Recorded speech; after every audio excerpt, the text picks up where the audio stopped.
Tengan un cordial saludo. Mi nombre es Aldair Brian Vera Puma y en esta ocasión haremos el análisis de flujo de potencia y curvas PV mediante el uso de MATLAB y DeepSilent para el curso de análisis de sistemas de potencia 1 como trabajo final. Definamos primero qué es el flujo de potencia por el método de Newton-Raphson. El método de Newton-Raphson es una técnica numérica utilizada en el análisis de sistemas de potencia para resolver ecuaciones no lineales como las ecuaciones de flujo de carga. Permite encontrar soluciones numéricas que representan las condiciones de operación del sistema eléctrico de potencia.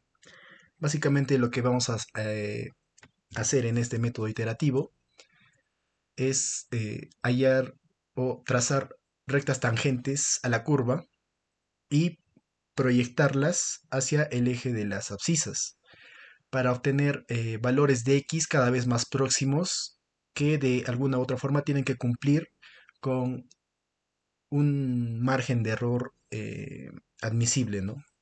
Que tienen que ser menores a un margen de error admisible. Las curvas PV para la estabilidad de un sistema eléctrico de potencia.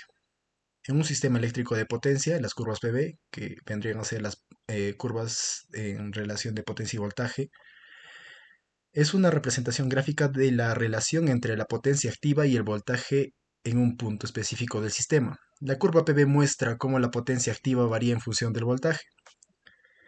Estas curvas son herramientas valiosas para los operadores del sistema eléctrico, ya que les permiten optimizar y garantizar la operación segura y eficiente de un sistema. Eh, en el lado derecho podemos observar la representación de una curva PV, que no es más que la representación de una curva en función del voltaje y potencia activa en una determinada barra o nodo de un sistema eléctrico de potencia.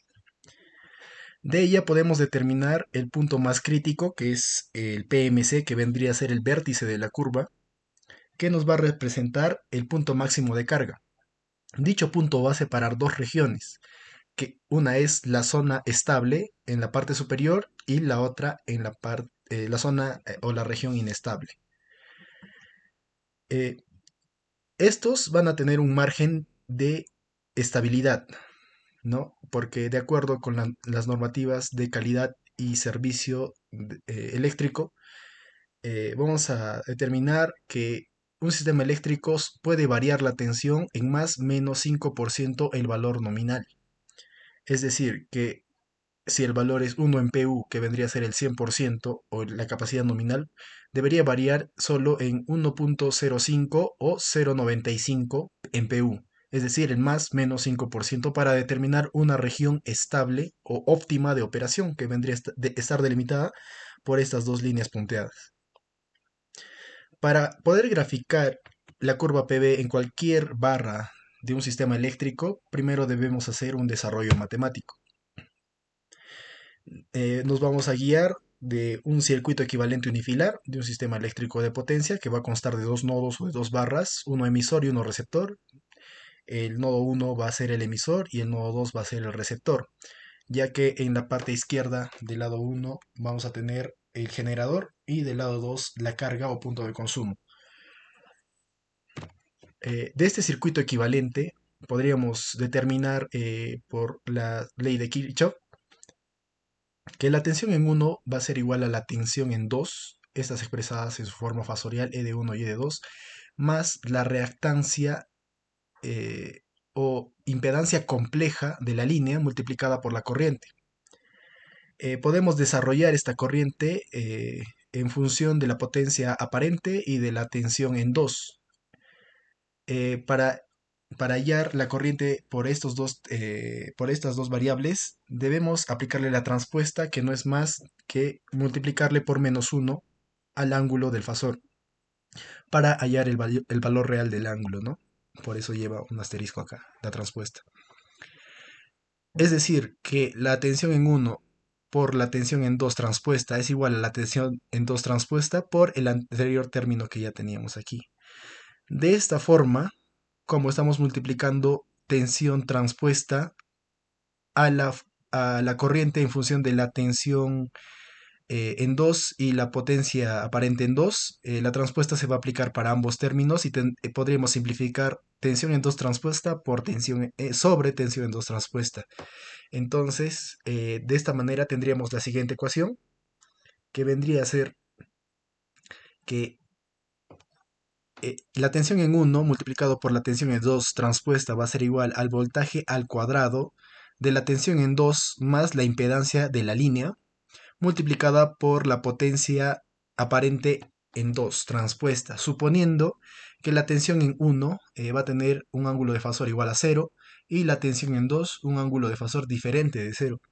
Expresando la potencia aparente en su forma rectangular, podríamos determinar que la potencia transpuesta, la potencia aparente transpuesta en 2 va a ser igual a la potencia activa en 2 menos, por el efecto de la transpuesta, la unidad imaginaria multiplicada por la potencia reactiva en 2. De esta forma tendríamos que la tensión en 1 multiplicado por la tensión en 2 transpuesta va a ser igual al voltaje en 2 al cuadrado más la reactancia o la impedancia de línea, perdón, multiplicada por la potencia en 2 menos la unidad imaginaria por la potencia reactiva en 2. Desarrollando esta ecuación por propiedades de los fasores, tendríamos que la tensión en 1 multiplicada por la tensión en 2, multiplicando dos fasores, tendríamos que sumar los ángulos de dichos fasores.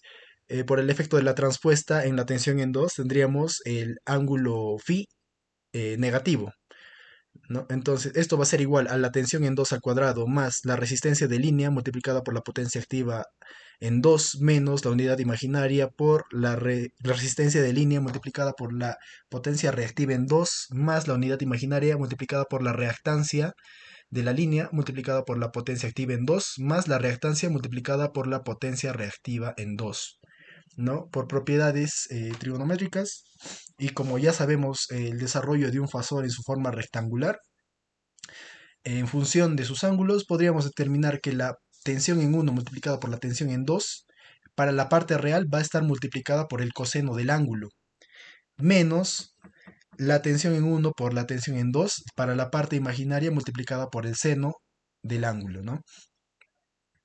Esto va a ser igual a la impedancia de línea multiplicada por la potencia aparente de la transpuesta, ¿no? Que va a ser la potencia en 2 menos la unidad imaginaria por la potencia reactiva en 2. De esta forma ya podríamos determinar la forma rectangular de la ecuación, separándola en dos partes, ¿no? La ecuación que ya teníamos antes, en su forma real y en su parte imaginaria, toda la forma compleja. Tendríamos que la tensión en 2 al cuadrado más la resistencia por la potencia activa en 2 más la reactancia por la potencia reactiva en 2 es igual a la tensión en 1 multiplicada por la tensión en 2 por el coseno del ángulo para la parte real. Y para la parte imaginaria tendríamos que la resistencia multiplicada por la potencia reactiva en 2 menos la reactancia por la potencia activa en 2 va a ser igual al voltaje de 1 por 2 por el seno del ángulo de la diferencia entre estos dos fasores. De esta manera podríamos determinar también, recordando las identidades trigonométricas, que el seno al cuadrado de un ángulo más el coseno al cuadrado de un ángulo da igual a 1. Aprovechando esta propiedad, podríamos sumar estos dos términos, de alguna manera despejando estas variables que vendría a ser la tensión en 1 al cuadrado por la tensión en 2 al cuadrado, teniendo un equivalente a 1. De esta forma, tendríamos la ecuación definitiva para la curva PB, que vendría a estar dada por la tensión en 2 al cuadrado más la resistencia de la línea multiplicada por la potencia activa en 2 más la reactancia por la potencia reactiva en 2, todo esto al cuadrado, más el factor de la resistencia de la línea multiplicada por la potencia reactiva en 2 menos la reactancia por la potencia activa en 2, todo ello elevado al cuadrado, que todo esto va a ser igual a el factor que ya habíamos despejado antes, que era la tensión en 1 al cuadrado por la tensión en 2 al cuadrado. Para poder simplificar este término y poder llevar la ecuación a una manera mucho más conocida, podríamos determinar la siguiente ecuación, que vendría a ser eh, ¿no? Que vendría a hacer el desarrollo de un cambio de variable. primeramente identificando los términos que ya conocemos, ¿no? Por ejemplo, acá tenemos la tensión de 2 a la cuarta y la tensión en 2 al cuadrado y un término independiente. Para llevarlo a una ecuación semejante a la ecuación cuadrática, podríamos decir que todo este término es igual a b y todo este término es igual a c. De tal forma que vamos a tener la siguiente ecuación, que sería la tensión en 2 a la cuarta más b, que ya sabemos qué término es, multiplicada por la tensión en 2 al cuadrado más c, cuyo valor también ya conocemos. Esta ecuación no es discreta porque fácilmente no podemos identificar a la tensión en función de la potencia, ya que el eje de las abscisas va a ser la potencia activa y el eje de las ordenadas la potencia de la tensión en PU. Entonces tendríamos que desarrollar esta ecuación en su forma explícita para poder despejar la variable dependiente. De esta forma tendríamos dos zonas o dos partes de la ecuación. Una que va a representar la región estable del sistema y otra la región inestable. Para ello vamos a determinar, ¿no?, que estas dos únicamente se distinguen por el signo en esta parte de acá, ¿no? Que si damos una lectura a la ecuación, vamos a tener toda la ecuación en valores o en terminología conocida, ¿no? Como la resistencia de la línea, la potencia en 2 que va a ser básicamente la variable que va a estar relacionada al eje de las abscisas, al eje horizontal, la potencia reactiva, la tensión del emisor, que en este caso va a ser la tensión en uno. Entonces, podemos, como al ya tener estas ecuaciones, podemos desarrollarla matemáticamente en programas de ingeniería, como puede ser DeepSilent o MATLAB. Para el desarrollo en MATLAB, vamos a tener como ayuda la toolbox de Hadisadat, ¿no? Análisis de flujo de potencia mediante el uso de la toolbox de Hadisadat. Hadisadat es un ingeniero que desarrolló en el año de 1998 herramientas matemáticas computacionales como es esta toolbox, mediante la cual podemos desarrollar flujo de potencia en numerosas barras, únicamente teniendo como referencia una potencia base, una tolerancia, un factor de aceleración y un máximo de iteraciones, teniendo como posibilidades utilizar el método de Newton-Raphson, Gauss-Seidel y también el método desacoplado rápido.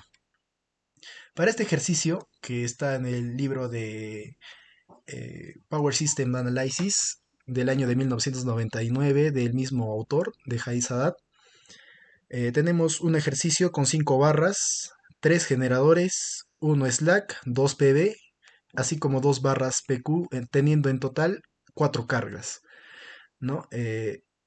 Primeramente, vamos a desarrollar una matriz en la cual va a contener todos los datos del sistema, ¿no? Podemos desarrollar un pequeño texto para ordenar estos datos. En la primera columna vamos a tener el número de barra, es decir, debemos numerar el total de barras que va a haber en el sistema.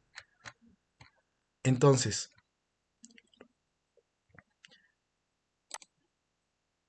aquí tenemos 5 barras.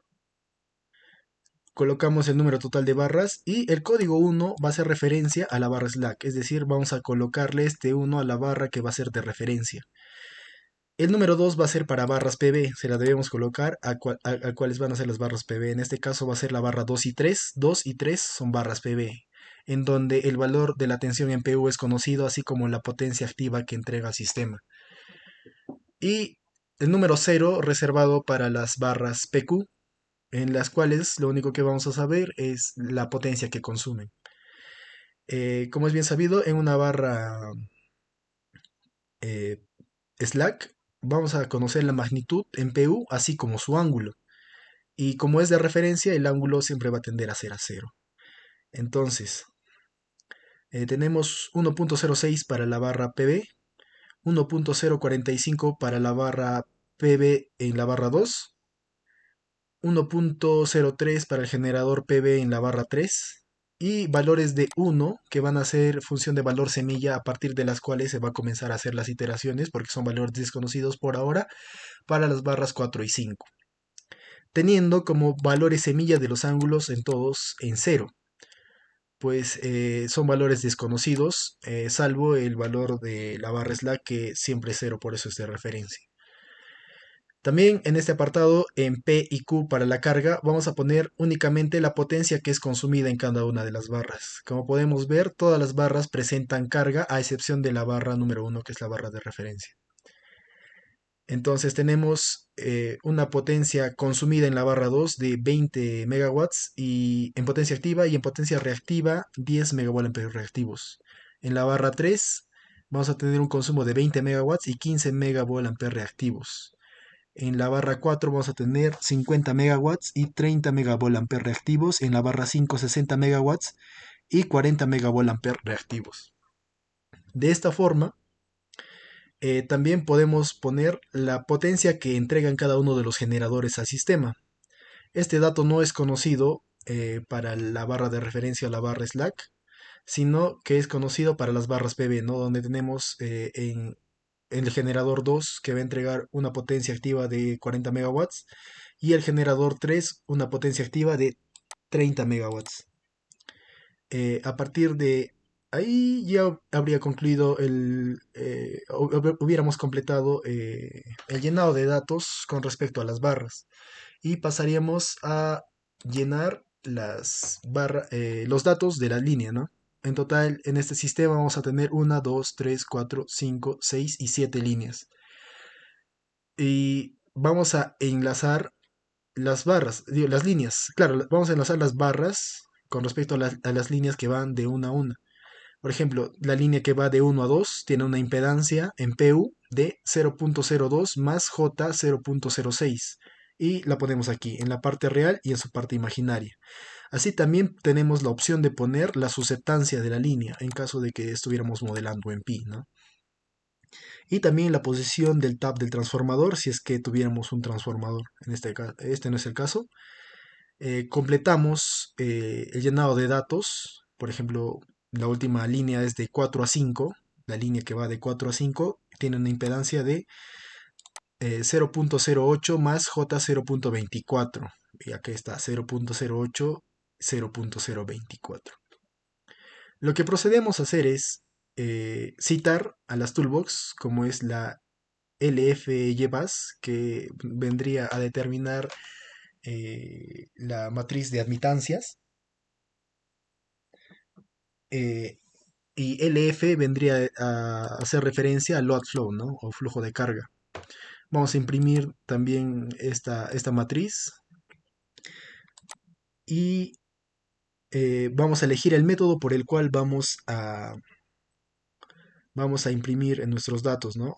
¿Qué método iterativo vamos a utilizar? Podemos utilizar el LF Gauss, que vendría a ser el Gauss-Seidel, el LF Newton, que vendría a ser el de Newton-Raphson, o el desacoplado rápido, ¿no? Bus out vendríamos a hacer el llamado de la toolbox para imprimir los datos de barra, así como line flow, el flujo en las líneas. En este caso hemos convertido en comentario estos dos métodos, pues no los vamos a utilizar el método de Newton-Raphson. Y aquí podemos ver primeramente que ya hemos impreso la matriz de admitancias. Aquí la tenemos, la llevos, que va a ser proporcional al número de barras. Es decir, va a ser una matriz cuadrada, por ejemplo, de 5 por 5. 5 elementos en referencia a las 5 barras del sistema. Y aquí podemos hacer lectura de los datos ya impresos, ¿no? Tenemos flujo de potencia solucionado por el método de Newton-Raphson, desajuste de potencia máxima de 1.327 aproximadamente por 10 a la menos 5. Hallado en la tercera iteración, ¿no? Número de iteraciones 3. Tenemos el número de la barra, la magnitud en voltaje en PU, los ángulos en grados, la potencia consumida en cada una de las barras, que ya eran dato, así como la generación de cada una de ellas, pues en las barras PV únicamente conocíamos la potencia activa que entregaba cada una de ellas, pero ahora ya podemos determinar la potencia reactiva que entregan. así como la generación total de la barra slack, del generador slack, y sumando toda la demanda comparado con toda la generación tendríamos 150 megawatts de demanda con 153.194 megawatts entregados a todo el sistema. En potencia reactiva tendríamos una demanda de 95 megavolt reactivos con una generación total de sistema de 104.582 megavolt reactivos. ¿Y esto por qué? Porque en este caso no se cumple, a simple vista no se cumple el balance de potencias, es decir, que la potencia generada total del sistema es igual a la potencia total demandada del sistema. Pues en este caso no estamos considerando las pérdidas. Las pérdidas las vamos a ver en este apartado que vendría a ser el flujo y pérdidas de la línea. Tenemos la línea, por ejemplo, la línea que va de 1 a 2, tiene un flujo de potencia de 60 megawatts en potencia activa y en potencia reactiva de 7.396, ¿no? Con un total de potencia aparente de 60.45 megavolt-amperios, de los cuales podemos apreciar a un costado las pérdidas por línea y los flujos con respecto a cada línea. Como este es un flujo en AC, debemos darnos cuenta que los flujos no son equivalentes bidireccionales, es decir, que el flujo de 1 a 2 no es el mismo flujo que ocurre de 2 a 1. Nos damos cuenta, flujo de 1 a 2, 60, flujo de 2 a 1, menos 59.353, lo mismo en potencia reactiva. Aquí tenemos el total de flujo en la barra y podemos determinar el total de pérdidas, que en potencia activa sería igual a 3.195 megawatts y en potencia reactiva 9.585 megavolt reactivos. Estos adicionados a la demanda total del sistema representarían y complementarían de manera total y cumplirían el balance potencia en cuanto a potencia demandada más las pérdidas, que es igual al total de la potencia generada por el sistema, ¿no? De esta forma, también podemos simularlo en Dixilent. Tenemos aquí el sistema. Una limitación, bueno, no una limitación, sino un consejo para correr este tipo de flujo en Dixilent es dejar la tensión predeterminada que está dada en el sistema, que vendría a ser de 110 kilovatios.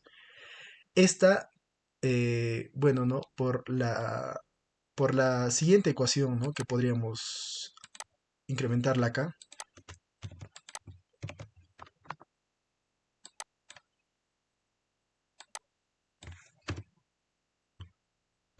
Podríamos determinar una impedancia equivalente, si es que quisiéramos llamarlo así, una impedancia base del sistema, únicamente con dos datos, la tensión base del sistema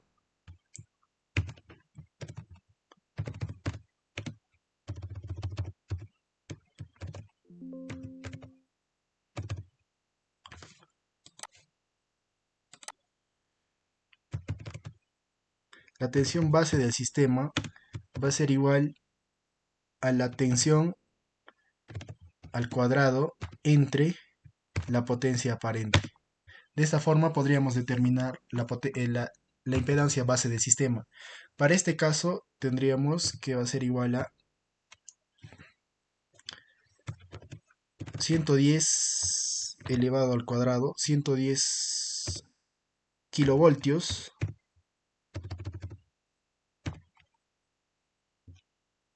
kilovoltios, todos ellos elevados al cuadrado, entre una potencia base de 100 MVA, megavolt amperios, lo cual nos va a dar una impedancia base de 121 ohmios, ¿no? Entonces con este valor multiplicaríamos a los datos de las impedancias en por unidad, que vendrían a ser dato del ejercicio, como son estas de acá, y comenzar a introducirlas una por una en cada una de las líneas. Eh, de ahí también referir y colocar la configuración correspondiente para cada generador. En este caso, este generador es de referencia y estos dos son PV, colocando su módulo de tensión en por unidad, así como sus respectivos ángulos y lo mismo para las cargas. Corriendo el flujo de potencia en Dick Silent, tendríamos los siguientes valores.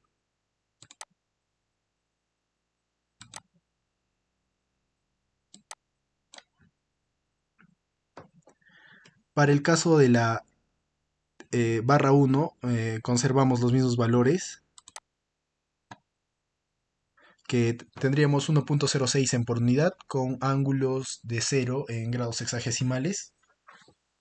En la barra 2 tendríamos eh, con respecto a la potencia que entrega esta al sistema, tendríamos 40 megawatts, así como 55.4 comparados con 55.41 megawatt reactivos, ¿no? Lo que da una similitud bastante aceptable con respecto a ambos métodos. Así como los flujos de línea, como dar un ejemplo, ¿no? El flujo de la línea de 4 a 5, si lo buscamos de 4 a 5, nos da un flujo de 11.354 megawatts y aquí 11.4 megawatts, ¿no? También haciendo mención de que Dick Silent aproxima únicamente hasta el primer decimal en cuanto a los datos que nos dan inmediatamente, ¿no? También para una potencia reactiva de 4 a 5 de 9.318 y aquí 9.3. Lo mismo para el flujo que va de 5 a 4. De 5 a 4 tendríamos menos 11.187 y acá menos 11.2. Y en potencia reactiva menos 8.817 y acá menos 8.8, ¿no? Lo cual cumple con esta, con esta ecuación, con el desarrollo del ejercicio. Y aquí vamos a comenzar a desarrollar el desarrollo matemático para las curvas PV, que también las podemos graficar en Dixielet. Vamos a ver primero esto, ¿no? Si nos damos cuenta, todas las líneas tienen más de todas las barras tienen más de dos líneas conectadas cada una. Por ejemplo, la barra 1 tiene 2, la barra 3 tiene 3, la barra 4 tiene 3 y la barra 2 que tiene mayor número de líneas conectadas son 4. Para el desarrollo matemático, para aplicar el desarrollo matemático anteriormente visto, necesitamos tener una única impedancia de línea equivalente. Pero si nos damos cuenta, podemos hacer la reducción, ya que dos sectores de este sistema tienen configuraciones de líneas en delta, las cuales podemos convertir en triángulo como en la siguiente configuración.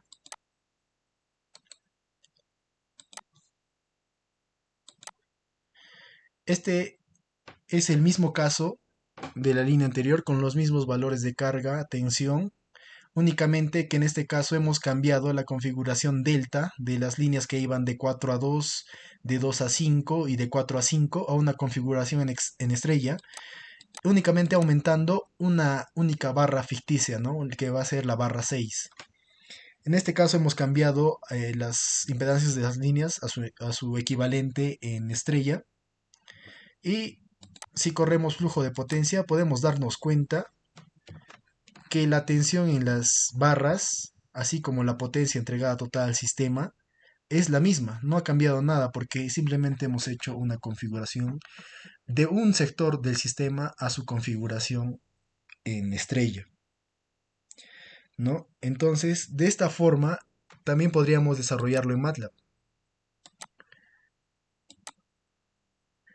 Este ejercicio, bueno, únicamente le vamos a agregar una barra ficticia, la cual va a tener el código 0 para hacer una barra de carga o una barra PQ, con un ángulo en 1, una tensión, una magnitud de ángulo en 1 y un ángulo en 0. Como no posee carga como tal, le vamos a poner 0 también y generación total en 0, ya que es una barra flotante, una barra ficticia nada más.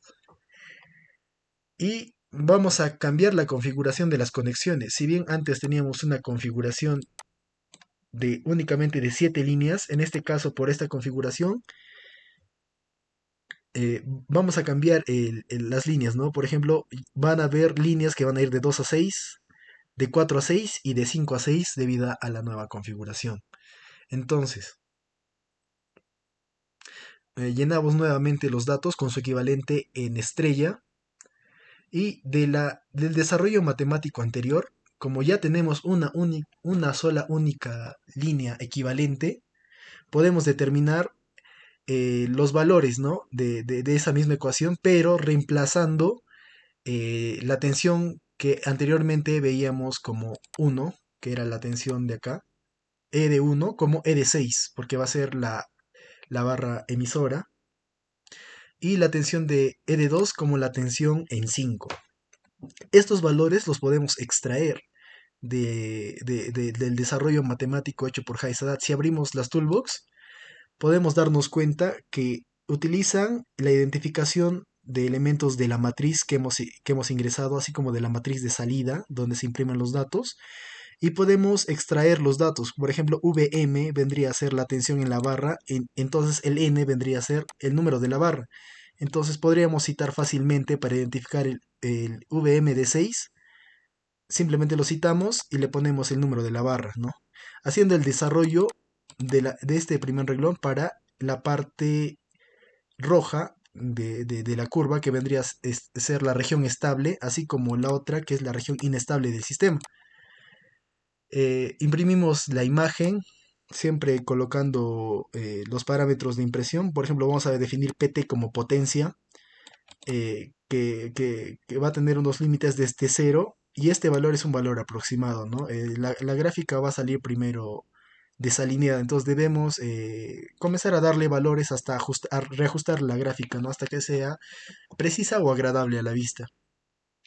Entonces, la figura 3, vamos a poner el código para iniciar el ploteo. Imprimimos las dos gráficas, así como los títulos, la leyenda, y también vamos a ponerle una mallita, ¿no? Para que sea más presentable. Bueno, esta gráfica podemos expandirla.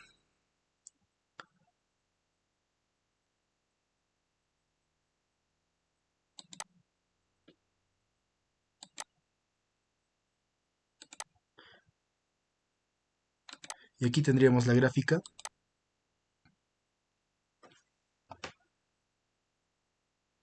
Tendríamos como punto, como PMC o potencia máxima que podría soportar esta barra, 6.90 aproximadamente, ¿no?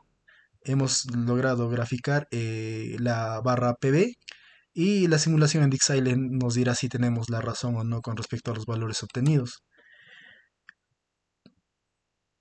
Para graficar esta curva en Dixilent, básicamente lo que vamos a hacer es seleccionar todos los elementos del sistema, darle un anticlic,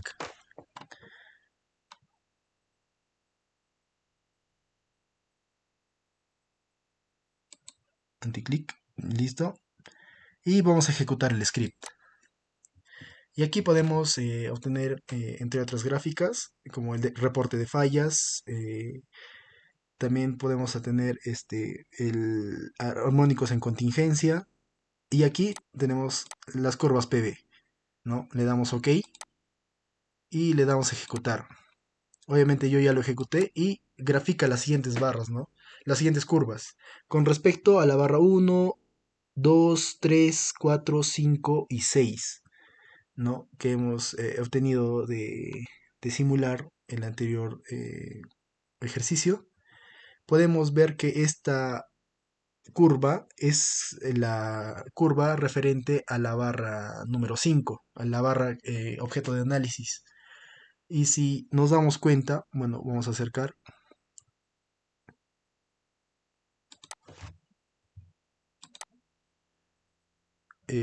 podemos señalar un punto de la gráfica y podemos ponerle el valor.